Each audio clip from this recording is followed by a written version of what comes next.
دستے بیعت امام کا پھیلا ہوا ہے فوراً امام کے ہاتھ سے بیعت کرے گا. چنانچہ جب امام کے پاس یہ 313 جو پہلی آواز سن کر پہنچیں گے یہ جمع ہو جائیں گے.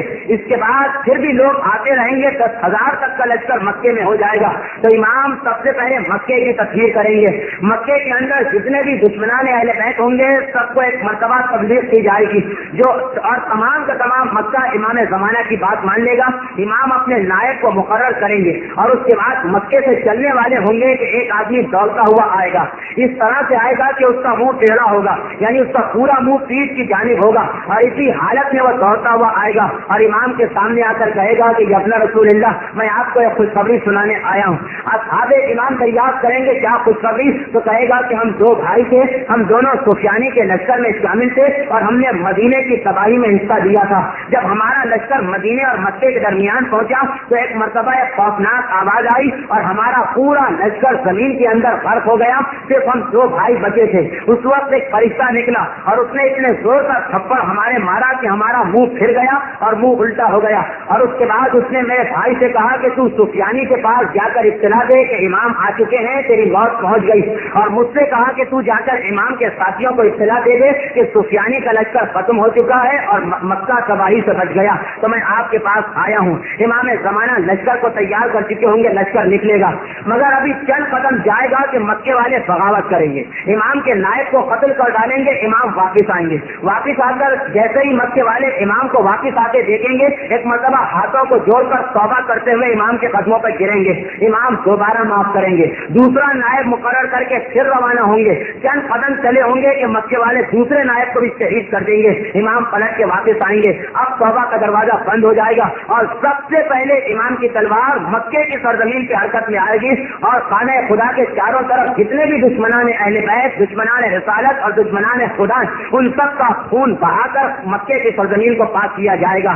اس کے بعد یہ لشکر مدینے کی جانب چلے گا اور مدینے یہ لشکر پہنچے گا. صرف 15 منٹ کا وقت باقی بچ رہا ہے گفتگو کے اختتام میں, اور گفتگو بہت زیادہ طول کھینچی جا رہی ہے. تو اگر ہم جلدی اور کچھ واقعات کو نظر انداز کرتے ہوئے گفتگو کو آگے بڑھائیں گے, آپ اس مجبوری کو ذہن میں رکھیے. امام کا لشکر مدینے کے اندر داخل ہوگا اور مدینے میں داخل ہو کر پہلا کام کیا کیا جائے گا؟ پہلا کام یہ کیا جائے گا کہ روضہ رسول میں پہنچیں گے. روضہ رسول اجڑا ہوا, روضہ رسول ٹوٹا پھوٹا ہے سفیانی کے لشکر کی وجہ سے, اور امام زمانہ جائیں گے اور 2 قبروں کو کھود کر قبر کے مردوں کو نکالیں گے. اب یہ کن کی قبریں ہیں اور کن مردوں کو نکالا جائے گا نام ہم نہیں بتانا چاہتے, آپ خود ہی اندازہ کر لیں. اور یہ بھی ایک بڑا دلچسپ موضوع ہے لیکن وقت کی کمی, ہم بہت مختصر اس کو بیان کریں گے. امام زمانہ نکالیں گے قبر کے 2 مردوں کو اور کہیں گے کہ اے غاصبان حق فاطمہ, تمہیں یہاں دفن ہونے کا کوئی حق نہیں تھا, آج تک تم غصبی زمین میں دفن رہے, اس حق غصبی زمین کو چھوڑو. چنانچہ امام زمانہ یہ کہہ کر نکالیں گے ان غاصبان نے حق سیدہ کو, اور نکالنے کے بعد جب ان کو لے کے چلیں گے ان کے لاشیں صحیح اور سالم ہوں گے. چنانچہ امام کے لشکر میں شامل بہت سے لوگوں کا ایمان ڈگمگائے گا کہ ہم تو آج تک ان کو برا کہتے آئے, یہ تو اتنے مقدس کہ 1500-2000 سال کے بعد بھی ان کا جسم تر و تازہ ہے, یہ تو اللہ کے مقدس بندے لگتے ہیں. چنانچہ ایمان ڈگمگانے لگے گا اور اس کے بعد امام ان جسموں کو لے جا کر درخت کے اوپر لٹکائیں گے. ایک سوکھا ہوا درخت ہوگا, اس کے اوپر ان دونوں کو لٹکایا جائے گا اور ادھر یہ دونوں سوکھے ہوئے درخت پر لٹکیں گے اور ادھر سوکھا درخت سرسبز و شاداب ہو جائے گا, پتے بھی نکل آئیں گے, پھول بھی کھل اٹھیں گے, پھل بھی نمودار ہو جائیں گے. اب تو اور بڑی تعداد ایک مرتبہ ڈگمگائے گی کہ ہم تو انہیں برا سمجھتے تھے, یہ اتنے صاحب معجزات, ان کا یہ معجزات کہ سوکھے درخت سے مت ہوئے تو سوکھا درخت سرسبز و شاداب ہو گیا. روایت امام میں یہ ہے کہ یہ سب مومنین کا امتحان ہو رہا تھا. چنانچہ ایک بڑی تعداد جو اس وقت امام کے سامنے ہوگی وہ امام سے ہٹ جائے گی اور کہے گی کہ نہیں, یہ تو اللہ کے بڑے مقدس بندے لگ رہے ہیں. لیکن اسی وقت جب ان کا ایمان ختم ہو جائے گا یہ گمراہ ہوں گے. امام زمانہ ایک مرتبہ اپنے ہاتھ میں کوڑا ہوگا, دونوں کی لاشوں کو کوڑا ماریں گے اور ادھر ایک مرتبہ دونوں کی آنکھیں کھلیں گی اور دونوں امام کو دیکھیں گے. اب روایت یہ ہے کہ امام انہیں کس طرح سے خدا کی جانب سے دیا جانے والا عذاب پہنچائیں گے, وہ ایک بڑا تفصیلی واقعہ ہے جس کو بیان کرنے کا وقت نہیں. خلاصہ یہ ہے کہ آخر میں اس درخت کے اوپر ان دونوں کے جسموں کو لٹکا کر پورے درخت کو اور ان کے جسموں کو جلایا جائے گا اور جلا کر ان کی رات کو فنا کیا جائے گا. اس طرح دشمنان آل محمد میں سے سب سے پہلو کا خاتمہ ہوگا. اس کے بعد مدینے میں جتنے گمراہ لوگ موجود ہیں, خاص طور پر جو ابھی گمراہ ہوئے, ان سے امام زمانہ کی تلوار اس چیز کا انتقام لے گی کہ جو اس واقعے کا انتقام لے گی کہ جس کی وجہ سے خدا نے امام زمانہ کو اتنے عرصے غیبت میں رکھا، یعنی وہ واقعہ کہ جب امیر المومنین کے گلے میں رسی باندھی گئی اور اہل مدینہ یہ منظر دیکھتے رہے، چنانچہ وہ تمام کے تمام جو ان لوگوں کے اوپر ایمان لے آئے تھے ان کو قتل کیا جائے گا، اور مدینے کے صحیح مومنین امام کے لشکر میں شامل ہوں گے، امام مدینے کو صحیح کر کے چلیں گے کوفے کی جانب۔ سید حسنی بصرے پہنچ چکے ہوں گے، اطلاع ملے گی کہ امام کوفے تشریف لائے، چنانچہ سید حسنی کوفے آئیں گے، اور آنے کے بعد ایک مرتبہ امام سے سوال کریں گے کہ میں نے سنا ہے کہ آپ نے دعویٰ امامت کیا، آپ اپنی امامت کا ثبوت پیش کیجیے۔ امام ششم چھٹے امام ارشاد فرماتے ہیں کہ خدا کی قسم سید حسنی اپنے امام کو پہچانتے ہیں، امام کی معرفت رکھتے ہیں، لیکن اپنے لشکر والوں کو بتانے کے لیے امام سے معجزات طلب کریں گے، چنانچہ امام معجزات دکھائیں گے۔ سب سے پہلے تو وہ علم جو جنگ جمل اور جنگ بدر میں لہرایا گیا، علم اپنی زبان سے کہے گا کہ میں اس وقت افطار کے ہاتھ میں ہوں، اور جو مجھے لیے ہوئے ہے وہی اس علم سے پکڑنے کا حقدار ہے۔ پھر ذوالفقار حیدری ایک مرتبہ گویا ہوگی سید حسنی سے کہ اے سید حسنی میں حقیقتاً زمانے کے امام کے ہاتھ میں ہوں۔ اس کے بعد امام کے پاس عصا ہوگا حضرت موسیٰ کا، امام وہ عصا کوفے کے پتھر میں لگائیں گے تو اس پتھر سے 12 چشمے پانی کے جاری ہو جائیں گے، امام کہیں گے عصائے موسوی کو دیکھو۔ اس کے بعد امام حضرت ابراہیم کا وہ کرتا دکھائیں گے جسے پہن کر حضرت ابراہیم نارے نمرود میں پھینکے گئے تھے، اور اس کرتے کی برکت سے ان پر کوئی اثر نہیں ہوا۔ کرتا اپنی زبان سے گواہی دے گا کہ میں اسی کے جسم پر ہوں کہ جو ابراہیم کا بھی آقا ہے۔ اس کے بعد حضرت سلیمان کی انگوٹھی دکھائیں گے جس کی وجہ سے حضرت سلیمان ہواؤں اور جنوں پر حکومت کیا کرتے تھے۔ اس کے بعد امام زمانہ وہ موزے دکھائیں گے جو خاص پیغمبر اسلام کے موزے تھے۔ اس کے بعد امام تیسرے امام کا امام حسین کا امامہ دکھائیں گے جو کربلا میں لوٹا گیا لیکن شام میں دوبارہ جناب زینب نے خواہش کر کے اسے واپس طلب کیا۔ ایک ایک کر کے تمام چیزیں دکھائیں گے اور آخر میں زرہ نکالیں گے۔ یہ زرہ وہ معجزہ جو ہر مومن کے ذہن میں رہنا چاہیے، کیونکہ روایت یہ ہے کہ زمانے کے امام اس وقت تک نہیں آئیں گے جب تک کہ 12 جھوٹے امام نہ گزر جائیں۔ تو جھوٹے اور سچے میں فرق کا معیار ہمارے پاس یہ ہے کہ وہ ایک زرہ دکھائیں گے۔ یہ زرہ وہ زرہ ہے جو پیغمبر اسلام سے لے کر 11 اماموں تک مسلسل ہر امام کو ملتی رہی، اور اس کی خصوصیت یہ ہے کہ سوائے امام کے کوئی اسے پہن ہی نہیں سکتا، اور امام بھی جب پہنے گا تو خصوصیت یہ ہے کہ جیسا امام کا جسم ہوگا یہ زرہ اسی کے مطابق موضوع ہو جائے گی۔ اگر کوئی امام پہلے والے امام کے مقابلے میں لمبا ہے تو جب زرہ اس کے پاس پہنچے گی زرہ خود بخود لمبی ہو جائے گی۔ اگر کوئی امام پہلے امام کے مقابلے میں جسم میں ذرا کم ہے تو جب زرہ اس کے پاس جائے گی خود بخود سکڑ جائے گی، خود بخود پھیل جائے گی۔ تو امام زمانہ یہ زرہ سید حسنی کو دکھائیں گے اور کہیں گے اسے پہنو۔ سید حسنی پوری کوشش کریں گے زرہ ان کے جسم پر نہ آئے گی تو امام اپنے جسم پر زرہ ڈالیں گے، اور سید حسنی اور ان کا پورا لشکر مبہوت یہ منظر دیکھے گا کہ زرہ خود بخود امام زمانہ کے جسم کے اوپر پوری اترتی چلی جا رہی ہے۔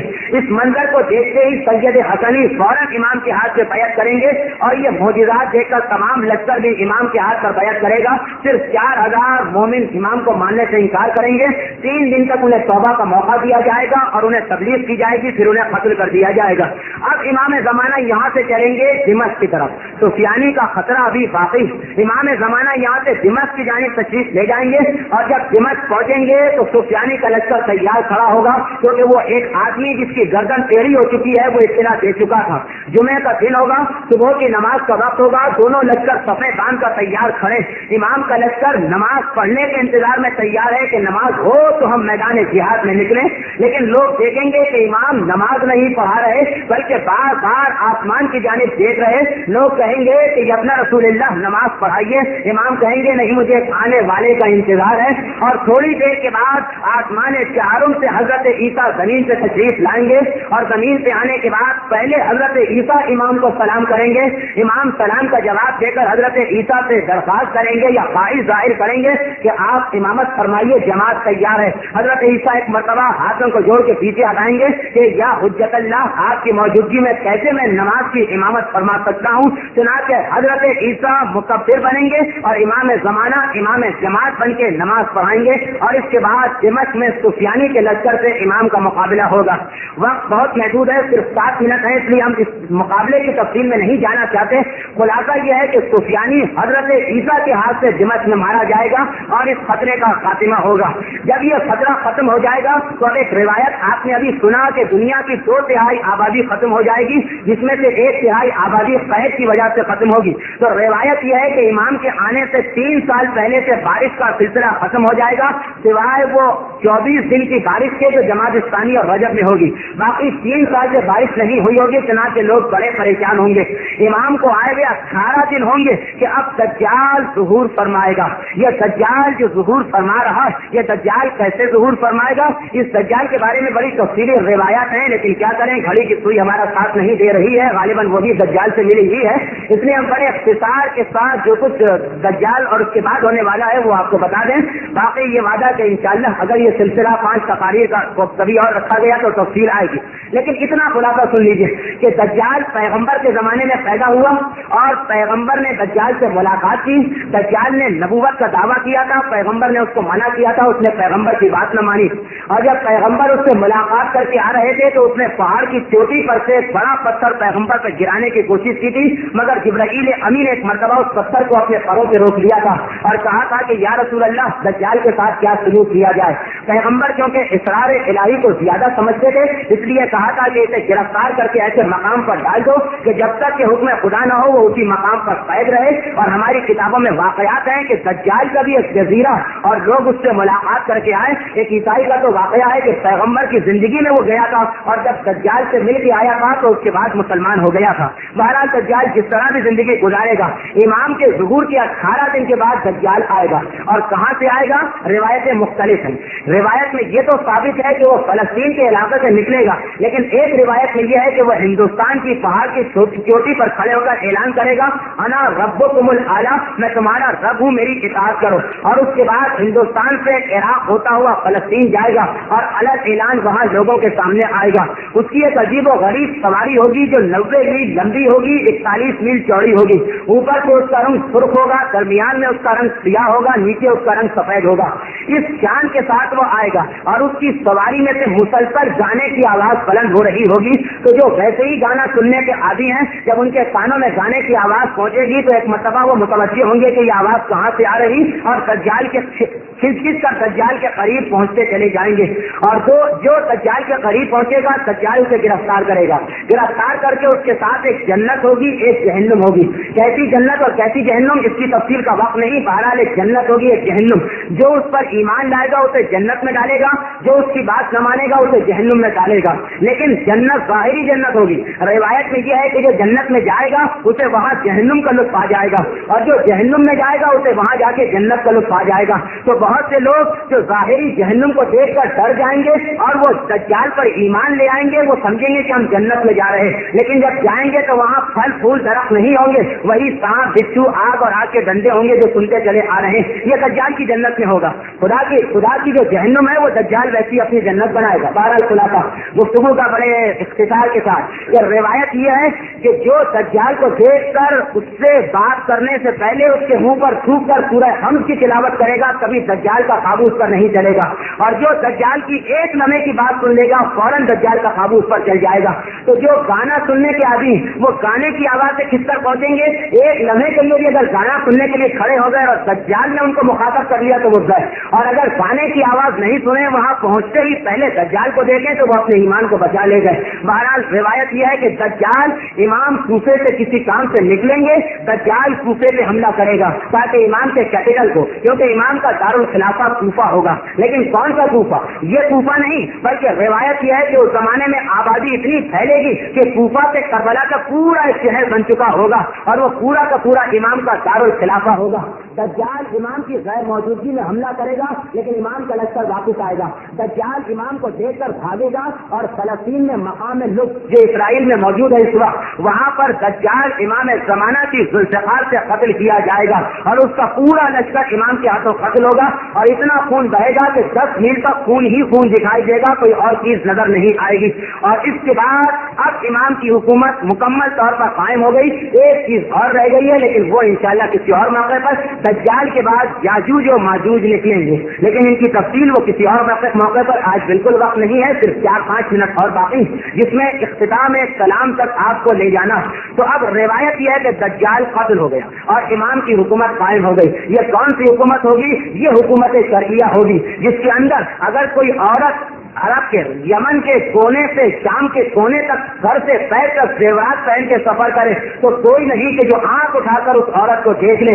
اس زمانے میں انسان 2 مہینے سفر کرے گا لیکن اس کا قدم زمین پہ نہیں پڑے گا, ہر جگہ سبزہ ہی سبزہ ہوگا. زمین اپنے خزانے اگل دے گی, زہریلے جانوروں کا زہر ختم ہو جائے گا, تمام جانور آپس میں مل کر رہنے لگیں گے. امام کے ساتھی اس قابل ہو جائیں گے کہ میلوں دور سے ایک دوسرے کو دیکھیں گے بھی اور ایک دوسرے کی آواز بھی سنیں گے.